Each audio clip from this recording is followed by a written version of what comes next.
কেমন আছো বন্ধুরা? অনেক দিন পর আমি নিজের ভয়েস দিয়ে ভিডিও দিতে চলে আসলাম। তো আজকে আমি বানিয়েছি দেখো মতিচুরের লাড্ডু। তো আমি প্রথমে ছোলার ডাল নিয়ে নিয়েছিলাম। ছোলার ডালটা আমি 5-6 ঘন্টা আগে ভিজিয়ে রেখেছিলাম। তো ভিজিয়ে রাখার পর আমি ওটা ভালো করে ছেঁকে নিয়েছি। তো এরপর আমি মিক্সিং জারে দিয়ে ভালো করে পেস্ট করে নিয়ে আমি একটু ভালোভাবে ফেটিয়ে নিয়েছিলাম। তো এবার আমি কড়াইতে রিফাইন্ড তেল দিয়ে ওইগুলো আমি একটা বড়ার মতন আকারে আমি ভেজে তুলে নিয়েছি। তো আমি এবার শিরা বানিয়ে নেব বলে আমি অল্প একটু জল আর তেজপাতা আর দু তিনটে এলাচ আমি দিয়ে দিয়েছি।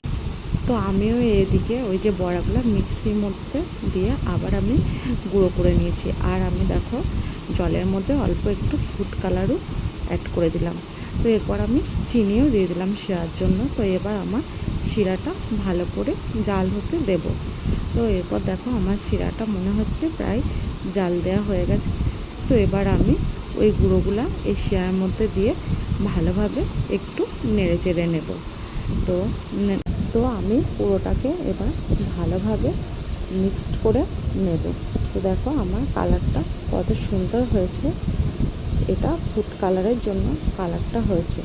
তো বন্ধুরা, তোমরাও সবাই যদি এটা কখনো বানায় ফুড কালারটা অবশ্যই দেওয়ার চেষ্টা করবে।